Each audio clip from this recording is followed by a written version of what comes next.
Well, it's good to get out underway. This first acclimation period is still just that, getting used to pads and on-field practices, different than our training program.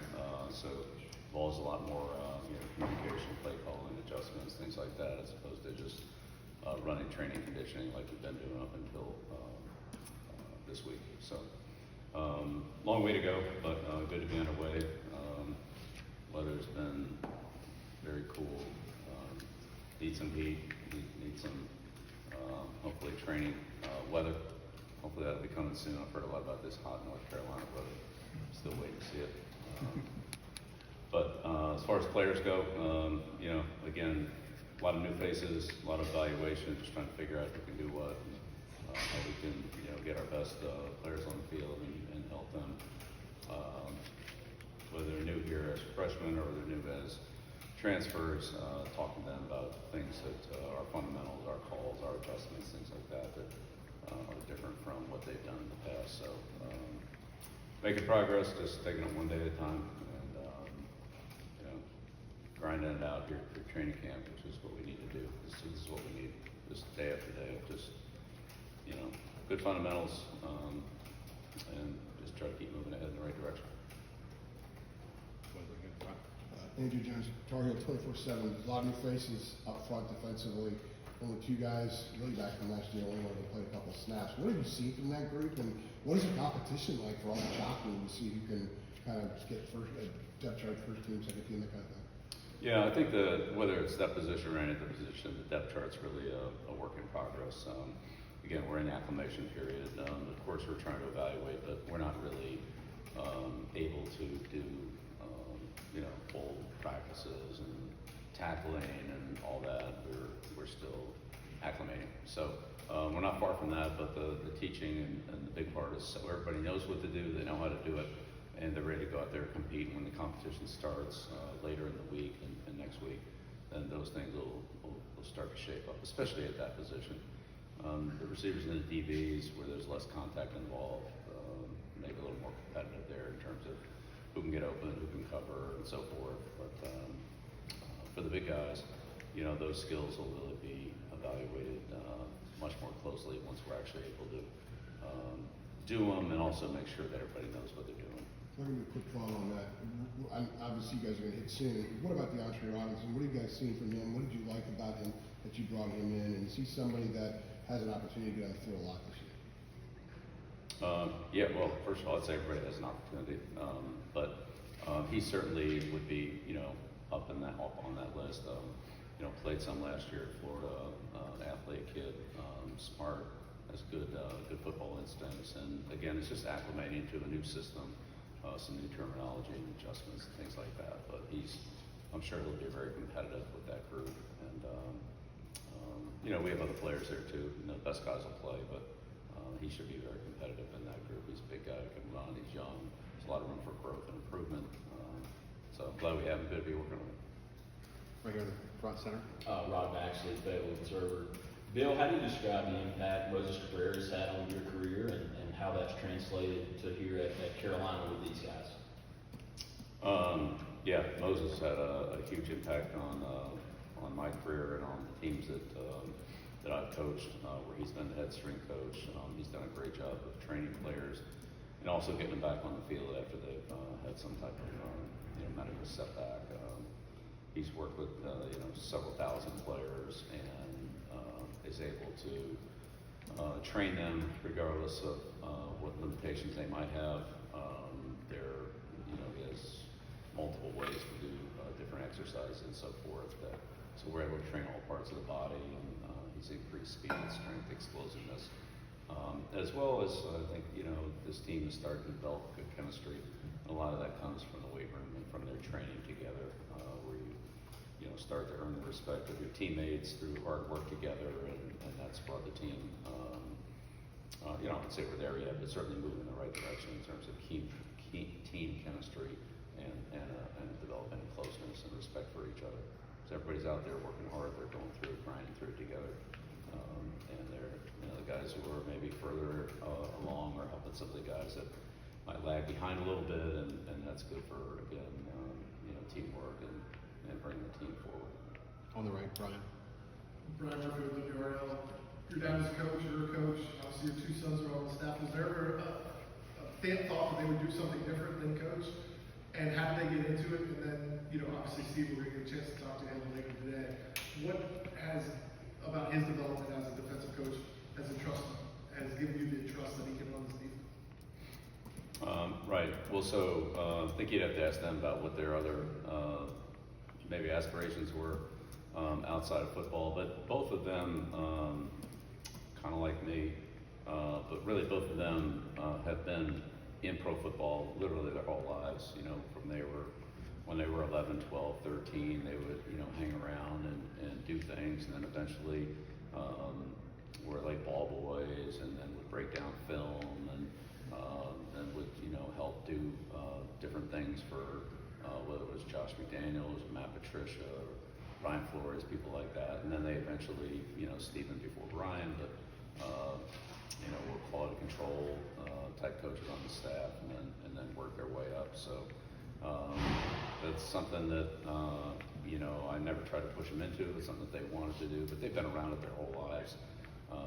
Stephen sat in on captains meetings every week, and Brian would sit in on quarterback meetings and things like that. So it wasn't just the team; it was also, some of the interactions that you have with different groups of players, and the feedback that would come from those players, not just the coach coaching, but also players giving feedback, to the coach. So.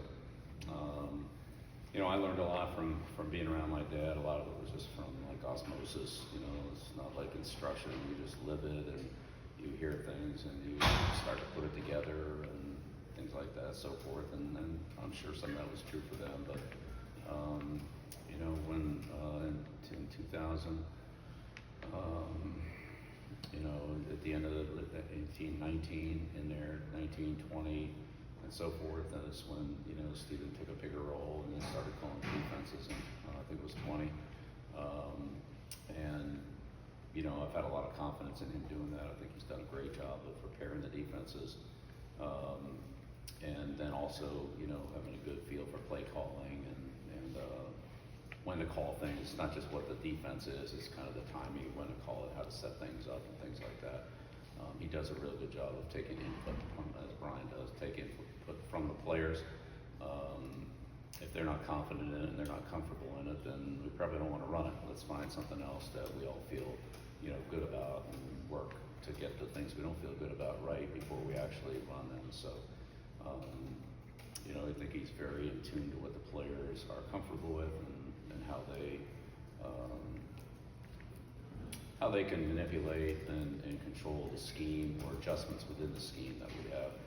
And that's a skill, one that comes with experience, but I think that's something that I learned a lot at New York from Coach Parcells when I became the defensive coordinator, is understanding what the players can do and how confident they are in doing it. Those things really work out a lot better than some brainstorm that you as a coach have that they don't either fully understand or buy into. Even though it might look good on paper, if they don't like to do it or don't feel confident doing it, then it doesn't usually work out so well. On the right again. Hi, Bill. Ashley Rowe with WRL.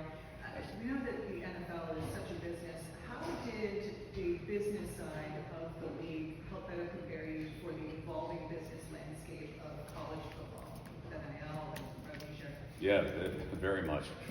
We dealt with it literally every year since whatever, 93 or whenever free agency started, so called the last 30 years. When Mike and I worked together in Cleveland since free agency started, Reggie White, guys like that, and then it just continued through there. So dealing with the revenue share, the NIL packages, agents, if you will, or representatives for players, all those kind of things. That's the life we've lived, so we're very comfortable with that.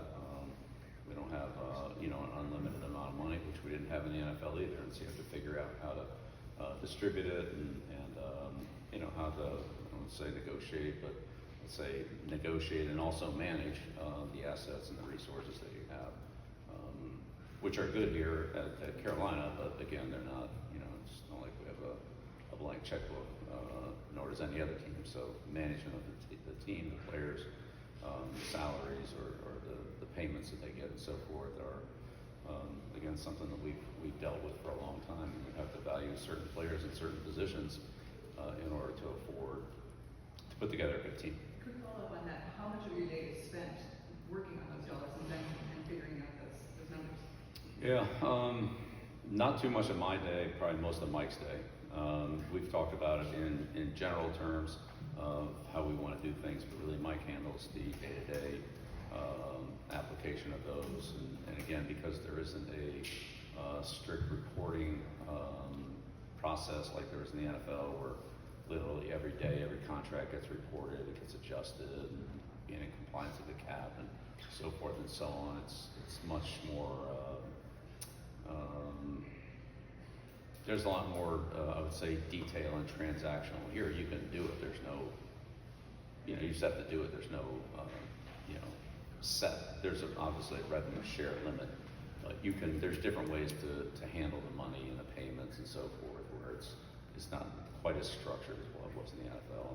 So Mike's very good at that in terms of being creative and trying to work out something that works for us and works for the student athlete as well. So he's done a great job of handling that, and of course, when you deal in this type of world, you have other agents and representatives trying to do best for the players, and you have to kind of figure out what you're comfortable with, and at some point, if players offer more somewhere else, do you want to be in that market, or do you want to let that market go and take a player from the market that you want to be in, those type of things. Mike really does most of that.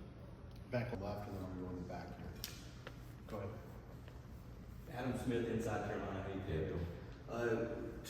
To follow up on what you're talking about, the acclimation period, specifically with the D line, is that position because you're not tackling every day, that it's not a true game-like condition with every drill you're doing? Like, is that the position that's the most difficult to get a read on at this stage of camp? That no line, yeah. O-line, D-line, yeah. Because, again, that's their game. It's contact, it's leverage, it's, footwork position, and these guys land this far away from each other, and it all happens pretty quickly. Yeah. And without pads and without, full contact, it's kind of hard to see exactly how that's going to go until you get to that point. Again, with receivers, defensive backs, things like that, you don't have that kind of, those kind of collisions, that the power is not as, power can neutralize speed can offset power.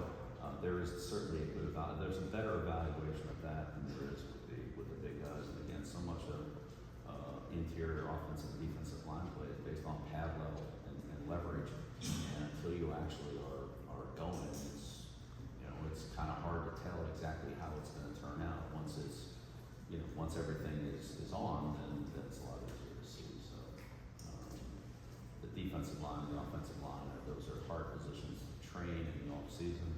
You train strength, you train explosion, you learn the plays, you get into this and all that, but you can't actually do what you have to do against your opponent, in this case ourselves, until you get past the acclimation period in training camp, or for the 13 practices in spring ball.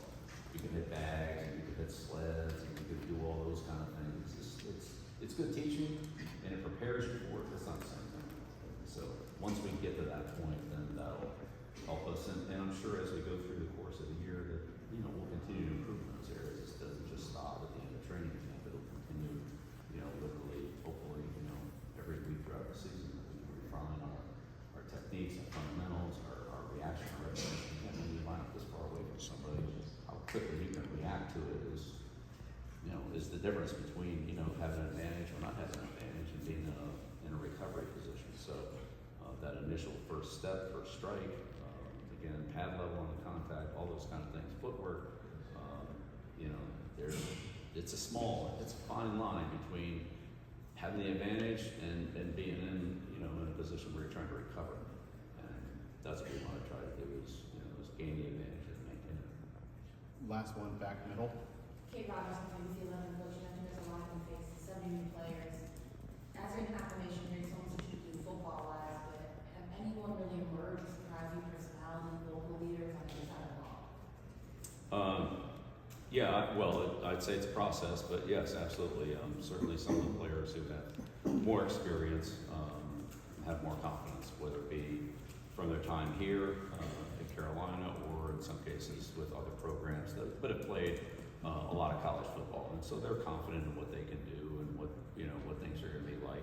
Sure, there's some newness to it, but compared to a freshman who's coming in here who's never played a college game, has only been down a couple of college practices, has never gone up against this type of competition, compared to in high school when they were probably just, they're probably better than everybody else. Well, that's not necessarily the case now. In most cases, I would say it definitely isn't the case. So you go from being the best guy to now not the best guy anymore. The emergence usually comes from the more experienced players and the players, who have the most confidence. But a lot of these guys are gaining confidence as they start to have success on the field, and so it's a little bit of a fluid situation. We'll see how it all comes out. There are certain positions, the defensive signal callers, quarterbacks, centers, guys in the middle of the field, safeties, that control the communication on other, to the extremities. And so a lot of times they emerge as leaders because they have to. They have to communicate to get the message to people outside of the formation. So there's a natural leadership that comes with some of those positions. Some guys are, have different skills in that area. And then there's also, leadership. There's on-field leadership, and I'd say there's off-field leadership. Some players are particularly good leaders on the field in terms of, being aggressive and decisive, and on a football context, some players are good leaders off the field in terms of preparation, training, things like that, and some are good at both. So it's also a little bit of a, what are you talking about? You talk about leader in the weight room, leader on the field, leader in the classroom, film study, leader in kind of personal life, whether that be Bible study or things like that. And so there's different forms of leadership, and they're all starting to unfold. We've only been doing it here a few days here, so we'll see how it all comes together. But yeah, we have a lot of players who are very capable in those areas, and I think in a way we're all kind of trying to find out exactly how I'm gonna fit, and how you're gonna fit, and how it's all gonna work together. It's come together in a positive way, but I'd say hasn't been defined yet. Good question, great question. It's interesting. Thanks, Scott. You got that? Thanks, Bill. Thanks, Bill. Do you guys start Thank you, getting Bill. tomorrow?